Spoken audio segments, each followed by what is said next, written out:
जय Shri Radhe Krishna. I hope आप सब लोग बहुत अच्छे होंगे। चलिए आज मैं आपको बताने वाली हूँ रक्षाबंधन के बारे में कि इसका शुभ मुहूर्त क्या है और किस दिन ये मनाया जाएगा।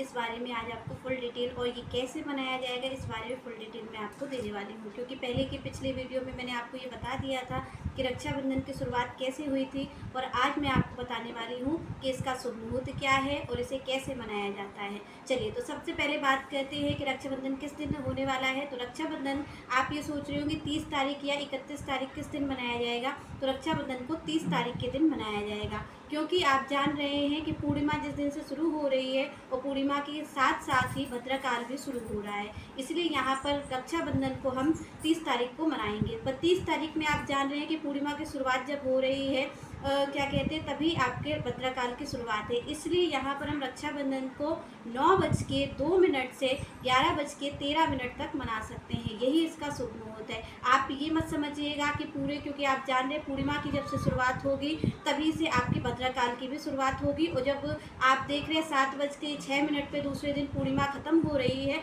और तभी ये भद्रकाल भी खत्म हो रहा है। इसलिए हम 9:02 से और 11:13 तक ये शुभ मुहूर्त है रक्षाबंधन मनाने के लिए। तो आप सब ध्यान रखिएगा और वीडियो को ज़्यादा से ज़्यादा शेयर करिएगा, जिससे कि सारे लोग शुभ मुहूर्त में ही मना लें। तो आपको 30 तारीख को ही रक्षाबंधन मनाना है और टाइमिंग मैंने आपको बता दी। अब ये कैसे मनाया जाएगा, तो यहाँ पर रक्षाबंधन को आपको मनाने के लिए कुछ नियम हैं, उनको ध्यान रखना है। सबसे पहले आपको नहा लेना है। आप और भाई बहन आप दोनों लोग नहा लें और नहा कर उसके बाद आपको भगवान की पूजा करनी है। और सबसे पहले जो राखी है वो भगवान को आपको अर्पित करनी है। इसके बाद अपने पितरों को, जो आपके घर के पुरखे लोग हैं, उन पितरों को आप राखी अर्पित करिए। उसके बाद आप अपने भाई को राखी बांध सकते हैं। तो यहाँ पर आपको उनको राखी अर्पित करने के बाद आपको ये ध्यान रखना है, दिशा का खास तौर पे आपको ध्यान रखना है कि किस दिशा में आपको भाई और बहन को बैठना है। तो आपको ध्यान रखना है कि भाई का मुख पूर्व की ओर रहे और बहन का मुख अपोजिट साइड रहना चाहिए। तो भाई का मुख ध्यान रखेंगे, आपको पूर्व दिशा में रखना है, उसी जगह रख करके आपको राखी बांधनी है। फिर आपको इस चीज़ का ध्यान रखना है, कुमकुम, हल्दी, अक्षत, आपको रोली, इन सब चीज़ों को रख लेना है।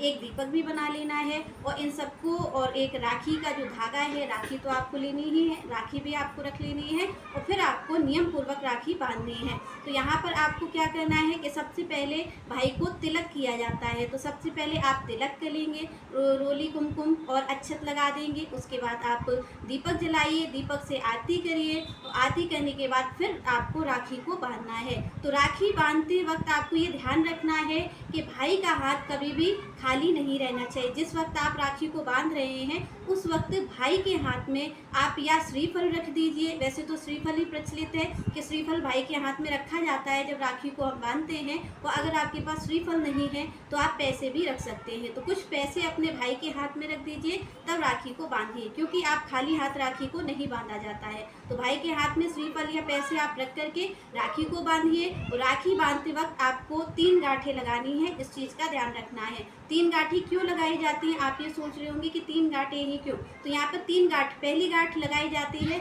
भाई की लंबी उम्र के लिए, जिससे कि भाई की लंबी उम्र हो, इसलिए पहली गांठ को लगाया जाता है। दूसरी गांठ लगाई जाती है समृद्धि के लिए, कि जो हमारा भाई है वो सुख समृद्ध रहे और उसके खूब धन धान्य हो, इस चीज़ के लिए दूसरी गांठ लगाई जाती है। और तीसरी गांठ लगाई जाती है भाई बहन के रिश्ते को मजबूत रखने के लिए, कि वो हमेशा सालों साल रिश्ता भी उनका अमर रहे, इसलिए तीसरी गांठ को भी लगाया जाता है। तो यहाँ पर ध्यान रखें कि 3 गांठ आपको लगानी है और तीनों गांठ लगा करके और धागा अपना राखी को बांध दें। इसके बाद अपने भाई के लिए प्रार्थना करें कि उनकी खूब लंबी उम्र हो और आयु हो। तो इसी के साथ आप रक्षाबंधन को पूर्ण करिए। और ज़्यादा से ज़्यादा भाई और बहन का रिश्ता है और किसी को भी आप राखी, यहाँ पर ये नहीं है कि आप अपने सगे भाई को बांध सकते हैं। राखी का मतलब होता है रक्षा सूत्र। रक्षाबंधन मतलब जो आपका रक्षा करे, तो जो आपकी रक्षा करे उस हर व्यक्ति को आप राखी बांध सकते हैं। यहाँ पर ये जरूरी नहीं है कि आप अपने भाई को ही राखी बांध सकते हैं। जो व्यक्ति आपकी रक्षा करता है, आपके पिता हैं, आपके चाचा हैं, मामा हैं, जो भी व्यक्ति आपकी रक्षा करता है, आपकी सुरक्षा करता है, उसको आप ये धागा बांध सकते हैं। तो यहाँ पर रक्षाबंधन हमारे यहाँ का बहुत बड़ा त्यौहार है, भाई बहनों के तो प्रतीक है प्यार का। तो इसको ध्यान रखें और इन नियमों के साथ साथ शुभ मुहूर्त के साथ साथ रक्षाबंधन को पूर्ण करें। आप सबको रक्षाबंधन की हार्दिक शुभकामनाएं एडवांस में ही। और यहाँ पर आप अपने रक्षाबंधन को बहुत ही ध्यानपूर्वक और नियमपूर्वक मनाएं। अगली वीडियो की चर्चा हम नेक्स्ट वीडियो में करेंगे, नेक्स्ट चर्चा को। तब तक के लिए जय श्री राधे, जय श्री